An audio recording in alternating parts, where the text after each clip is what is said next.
But you see, it is traditional. All cultures have understood this in some way or other, that when you enter the second half of life, the business of that part of life is to get ready to die.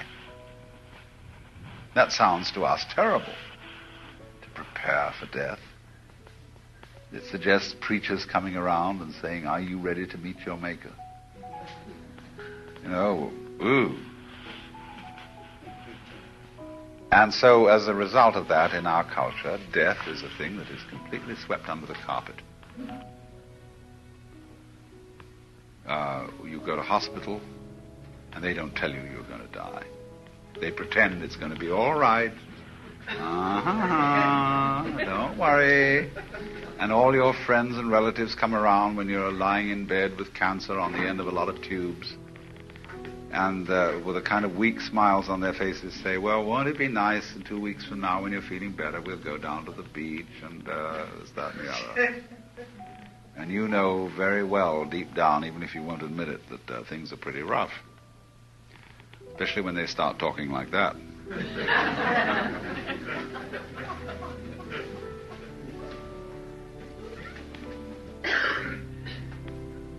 We seriously need an entirely new approach to death. We need entirely new hospitals.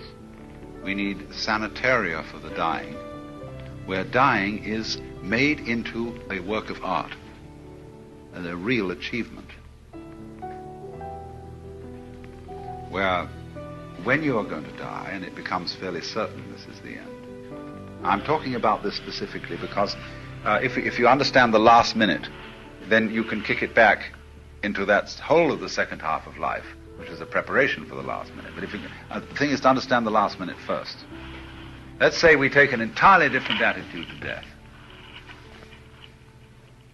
And say, now, look, quite different. The way we say to the young is, build up your strength and your skills so that you can take on responsibilities. But death is where you're going to be absolved of all responsibilities. There'll be no need for you anymore. Quite a different scene. But a very liberating one, if you can learn to enjoy it. Now, a British obstetrician like Grantley Dick Reed has taught women how to have children without resisting it, so that they don't talk about the pangs of childbirth, but they talk about the tensions, about really learning a kind of masochistic ecstasy from having a baby. Now, some new physician has got to come onto the scene now and tell us exactly the same thing about the pains of death. Death is not a disease. Death is very healthy, just as childbirth is. Everybody has to die. You can't possibly call it a disease. You may die as a result of a disease or of an accident or anything, but death itself is not a disease. It is simply the other end of life opposite birth.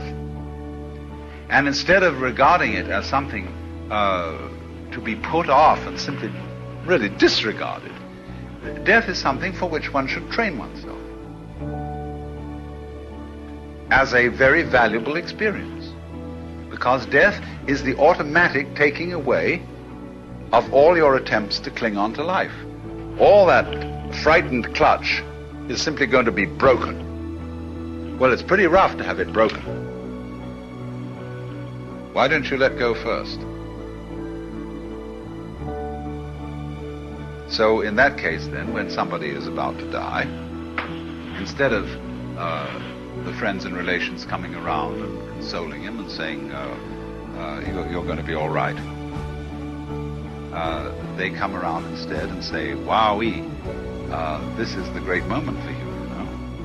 Here is the colossal opportunity for you to realize who you really are.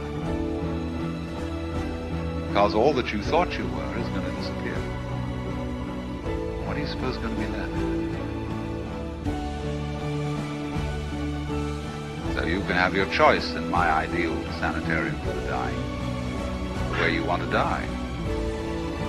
Whether you want to die in a religious way with candles and priests and chants and meditations, or whether you want to die with an enormous and glorious champagne party. The principle is pretty much the same. Do you really let yourself go? Do you cooperate with what nature is doing in you? Nature is giving you, by death, the opportunity to let go of all this nonsense.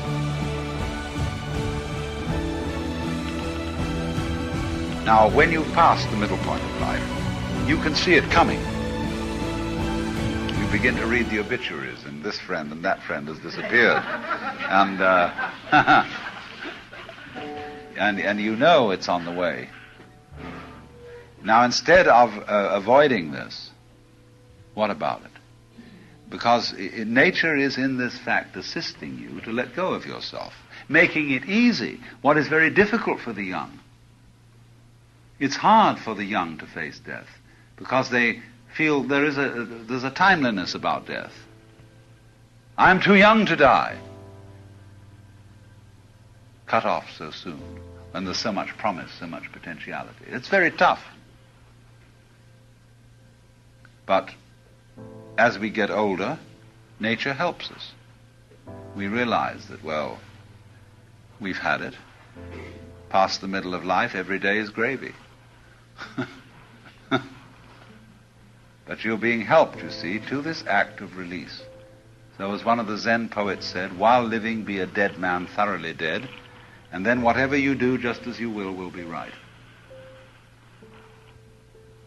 So there's a kind of higher zombieism.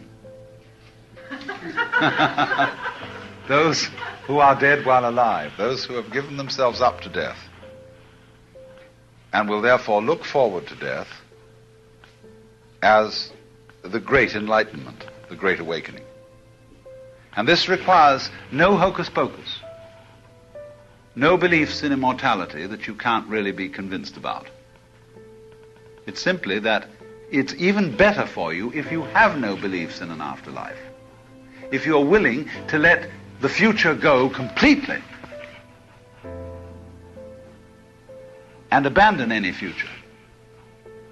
Anything that you could want to grasp for yourself or to preserve for yourself, you recognize that you're being forced to let it go. There is no promise of any future beyond the grave, see? I'm not saying that there isn't. I'm saying that the psychological state of not expecting anything, of facing death as if it were really the end, and you don't resist this. You end. You have the ability to end. This is central in Krishnamurti's thought. You find that if you do that, something flips inside you, as a result of which you have no further questions.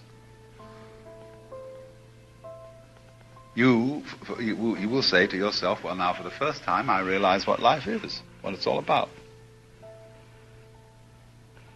Because I'm not looking to the future to answer my question. I know there is no future. I end up like that, and all future is cut off. So if you do that, you see, you then can let go of yourself. Now then, if you can let go of yourself, especially in the second half of life, in that way, you cease to be rigid. What young people don't like about old people is that they're rigid. They're stuffy. It's like Ogden Nash wrote, the trouble with a kitten is that eventually it becomes a cat.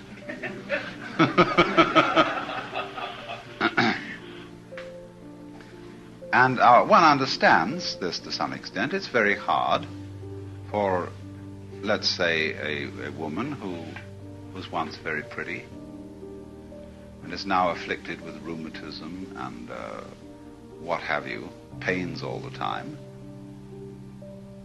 to put up with a great deal of noise and dance and stuff going on, and it just racks through your head all the time. And therefore you put on an expression that makes you look stuffy. You can't help it. It's very rough. But if you're not racked with pain all the time, you're enjoying a reasonably healthy old age.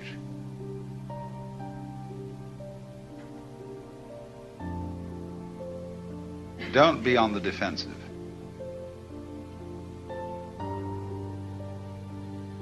So to this part of life, one must say, it is important to be a little mad. When a bridge built of steel doesn't swing in the wind, it's going to crash. It has no give. And so likewise, people who don't have any give are in danger of being insane. In order to be sane, you must have a... Just as I said, the stew has to have a little salt in it. The good human being has to have a little rascality in them. So the sane person, especially the mature person, must have a little craziness.